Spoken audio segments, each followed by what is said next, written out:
आज एक खबर ने तहलका मचा दिया है मेरे पाकिस्तानियों।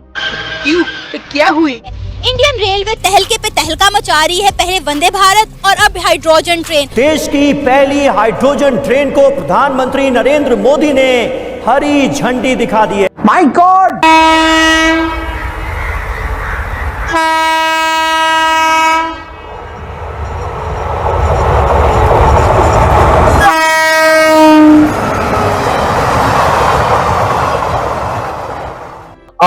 इन 2 सालों में या 1 साल भी देख ले, ना किन्नू एक्सपोर्ट हुआ है, ना आलू एक्सपोर्ट हुआ है, ना आम हुआ है। इसमें अगर गवर्नमेंट सपोर्ट करेगी तो फिर कोई चीज जाएगी ना। अगर ये मोदी जो है फिर भी रुकता नहीं है ना, रुकता नहीं है। क्योंकि मैं आपको पहले भी बता चुकी हूँ कि भारत में जो मोदी सरकार है वो तमाम स्टेप्स ले रही है कि जिससे जो इंडिया है वो एक डेवलप्ड कंट्री की लिस्ट में शामिल रहे और वो इसमें आगे बढ़े और नजर आए लोगों को। और हमारे जो वजीर आजम साहब हैं मियां मोहम्मद शहबाज शरीफ साहब, पैसे नहीं है, अफसर नहीं है, लोग नहीं है, माहौल ठीक नहीं है, टेररिज्म है। These are all excuses. दुनिया में केवल 4 देश ही ऐसे ट्रेन इंजन बनाते हैं। दुनिया के दूसरे देश सिर्फ 500 से 600 हॉर्स पावर के बीच वाले इंजन का उत्पादन करते हैं, लेकिन भारतीय रेलवे ने स्वदेशी तकनीक का उपयोग करके 1200 हॉर्स पावर के इंजन का निर्माण किया है। तो इंडिया ये नहीं होगा कि लोग उसे ये कह सकें कि देखो तुम हो तो 5th लार्जेस्ट इकोनॉमी या तुम हो तो तीसरी बड़ी इकोनॉमी, लेकिन तुम्हारे मुल्क में ये नहीं है। और इसके बरक्स अगर हम बात करें पाकिस्तान के रेलवे निजाम की, तो आपको पता है कि पाकिस्तान का रेलवे निजाम इस वक्त खसारे का शिकार है। पाकिस्तान के पास जो ट्रेनें मौजूद हैं उनके पास सिर्फ 3 दिन का तेल मौजूद है। अगर 3 दिन तक इन ट्रेनों को तेल प्रोवाइड ना किया गया तो पाकिस्तान में चलने वाली तमाम ट्रेन बंद हो जाएंगी। इंडिया आजकल इस चीज पे फोकस कर रहा है जी कि हम एक डेवलप्ड नेशन बनने जा रहे हैं बाय 2047। ये एक उनका ड्रीम है, ठीक है जी। वो कहते हैं जी कि हम 2047 तक एक डेवलप्ड नेशन बनने जा रहे हैं, ठीक है। और इंडिया को चाइना बनने की जरूरत नहीं है।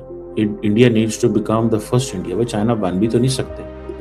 दोस्तों, आज भारत ने एक ऐसा काम कर दिया है जिसे देखकर पूरी दुनिया हैरान हो गई है। हमारे देश की पहली हाइड्रोजन ट्रेन अब पटरी पर दौड़ने लगी है। और दोस्तों, सबसे बड़ी बात ये है कि ये कोई छोटी मोटी ट्रेन नहीं है, बल्कि पूरे 10 डिब्बों वाली हाइड्रोजन ट्रेन है। दोस्तों, इस ट्रेन में करीब 2600 लोग आराम से जा सकते हैं। दुनिया के कई बड़े देश अभी भी सिर्फ और सिर्फ 2 या 3 डिब्बों वाली हाइड्रोजन ट्रेन चला रहे हैं, लेकिन भारत ने सीधे 10 डिब्बों वाली हाइड्रोजन ट्रेन को बनाकर सबको हैरान कर दिया है। और दोस्तों, सबसे अच्छी बात ये है कि ये ट्रेन हाइड्रोजन से चलती है। इसमें कोई धुआं नहीं निकलता है, सिर्फ और सिर्फ इसमें पानी की वाफ निकलती है, यानी हवा भी साफ रहेगी, प्रदूषण भी नहीं होगा। और फिलहाल ये ट्रेन हरियाणा के जिंद से सोनीपत के बीच चल रही है। दोस्तों, एक समय था जब पाकिस्तानी या फिर दुनिया के लोग कहते थे कि भारत नई टेक्नोलॉजी नहीं बनाता है, नई तकनीक नहीं बनाता है, वो दुनिया से इम्पोर्ट करता है, वो सब कुछ बाहर से खरीदता है। लेकिन अब दोस्तों, वक्त बदल गया है। आज भारत खुद नई नई टेक्नोलॉजी, नई नई तकनीकें, नई नई ट्रेनें, नई नई मिसाइलें बना रहा है,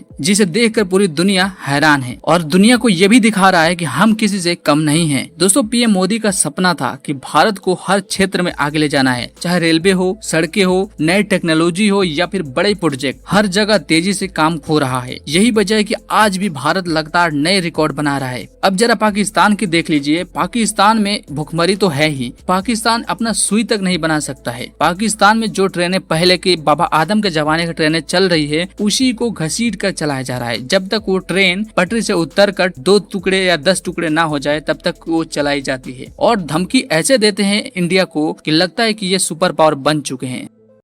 भारत अब स्पेस में अपना गगनयान भेजने की तैयारी कर रहा है।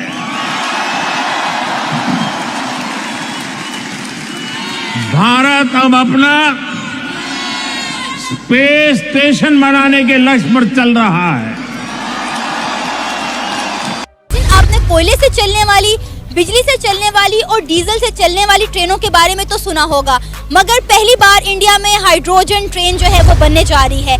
इंडियन रेलवे तहलके पे तहलका मचा रही है, पहले वंदे भारत और अब हाइड्रोजन ट्रेन।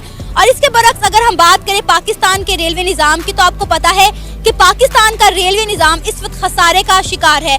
पाकिस्तान के पास जो ट्रेनें मौजूद हैं उनके पास सिर्फ 3 दिन का तेल मौजूद है। अगर 3 दिन तक इन ट्रेनों को तेल प्रोवाइड ना किया गया तो पाकिस्तान में चलने वाली तमाम ट्रेन बंद हो जाएंगी। क्योंकि मैं आपको पहले भी बता चुकी हूँ कि भारत में जो मोदी सरकार है वो तमाम स्टेप्स ले रही है कि जिससे जो इंडिया है वो एक डेवलप्ड कंट्री की लिस्ट में शामिल रहे और वो इसमें आगे बढ़े और नजर आए लोगों को कि अगर वो दुनिया का मोस्ट पॉपुलस कंट्री है, अगर वो 5th लार्जेस्ट इकोनॉमी है, अगर इंडिया 3rd लार्जेस्ट इकोनॉमी की तरफ जा रहा है, तो उसके लिए वो सारे फीचर्स होने चाहिए कि जिस पे जो कि बाकी कंट्रीज के पास, यानी एक डेवलपिंग कंट्रीज और एक डेवलप्ड कंट्रीज। तो जो डेवलप्ड कंट्रीज जैसे कि इंडिया है और ऐसे बहुत सारे कंट्रीज इतनी पॉपुलेशन है, उनको डेवलपिंग से डेवलप्ड की तरफ जाते हुए बड़ा एफर्ट करनी पड़ती है।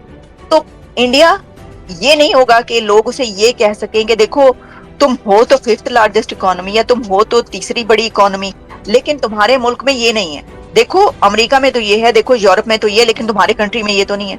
तो वो सारे स्टेप्स लिए जा रहे हैं और इसके लिए हमने आपको यानी 3D बिल्डिंग से लेकर 3D प्रिंटिंग बिल्डिंग और क्या क्या मतलब जो कुछ हुआ अभी तक वो सब बताया। अब ये वाला स्टेप भी लिया जा रहा है। पहले मैंने आपको बता दिया कि ये क्यों लिया जा रहा है, ये मेरा एनालिसिस। ये जो ट्रेन है ये एयरपोर्ट पर चलेगी, इसलिए इसको एयर ट्रेन कहा जा रहा है। अब दिल्ली का जो एयरपोर्ट है वो दुनिया का one of the busiest airport कहा जाता है, बहुत मसरूफ, इतना वहां पर हर लम्हा। आपको पता है कि अब तो इंडिया में कितने ही ऐसे इवेंट्स, समिट्स और पूछना चाह रही हूँ कि एक टाइम पे एग्रीकल्चर पाकिस्तान की रीढ़ की हड्डी कहा जाता था, आज चावल की भी बात कर रहे हैं सर, लेकिन चावल जो है वो अच्छा चावल इंडिया जो है वो एक्सपोर्ट कर रहा है। पाकिस्तान में भी है, लेकिन ना पाकिस्तान में मेन मसला ना पानी का बहुत ज्यादा है।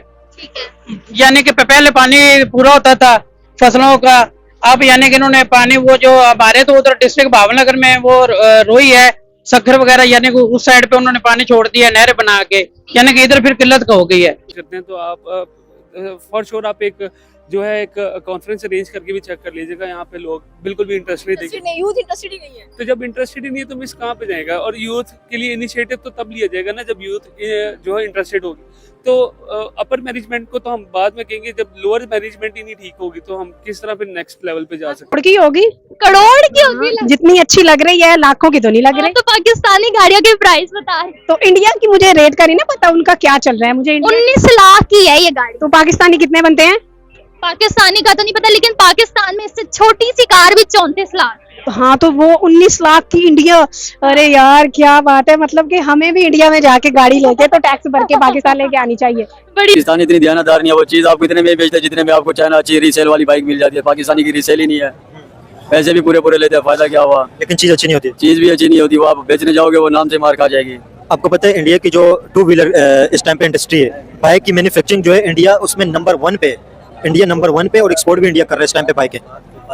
ये बात इंडिया कामयाब हो रहा है और पाकिस्तान तो हो ही नहीं रहा। पाकिस्तान का अपना नाम ही ब्रांड ही नहीं आज तक कामयाब हुआ कोई। इतनी 1 to 5 इतनी पेट्रोल से लोग परेशान होकर बाइकें बेच रहे हैं। हाँ बहुत ज्यादा, अभी जिससे भी आप पूछेंगे ना सब बोलेंगे पेट्रोल पेट्रोल। यार पेट्रोल की तरफ से थोड़ा तवज्जो दो यार, आप थोड़ा जोर दो। आप लोग काम है, आप लोग बोलोगे ना तो कम से कम जुनून आएगा तो होगा ना, एक होगा तो। जब भी पेट्रोल की प्राइस बढ़ती है मैं बात जरूर करता हूँ। बिल्कुल बात करते हैं आप, ये हक की बात करा करें ना यार। वीडियो तो हर बंदा बना लेते हैं ना, हर एक छोटी छोटी चीजों के लिए क्लिप बना लेते हैं। आप बनाए करें पेट्रोल वगैरह इन चीजों पे, ताकि मामला नीचे आए ना। बात समझ नाराज तो नहीं हुए ना? नहीं ठीक है, आपने सजेशन दी बहुत अच्छी।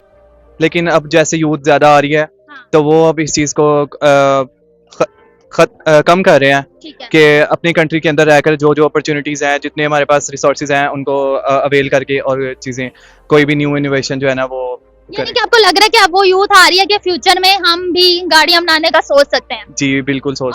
सब लोग पीछे हो जाओ, जगाड़ू एयरजेट सिस्टम स्टार्ट हो रहा है, तो भाई रिकॉर्ड कर लो। तो पूरा गांव मिला दिया कि हम एक डेवलप्ड नेशन बनने जा रहे हैं बाय 2047। ये एक उनका ड्रीम है, ठीक है जी। वो कहते हैं जी कि हम 2047 तक एक डेवलप्ड नेशन बनने जा रहे हैं, ठीक है। और इंडिया को चाइना बनने की जरूरत नहीं है। India needs to become the first India. वो चाइना बन भी तो नहीं सकते, अब फॉर एग्जांपल इंडिया किस वक्त पर कैपिटा इनकम है $2700 $2800 $2700-2800 for example, lower middle income country है। टाइम कितना रह गया, टाइम कितना रह गया, ठीक है जी। जो डेवलप्ड नेशन होती है वो technically as per the world bank threshold वो $14,000 कमाते हैं।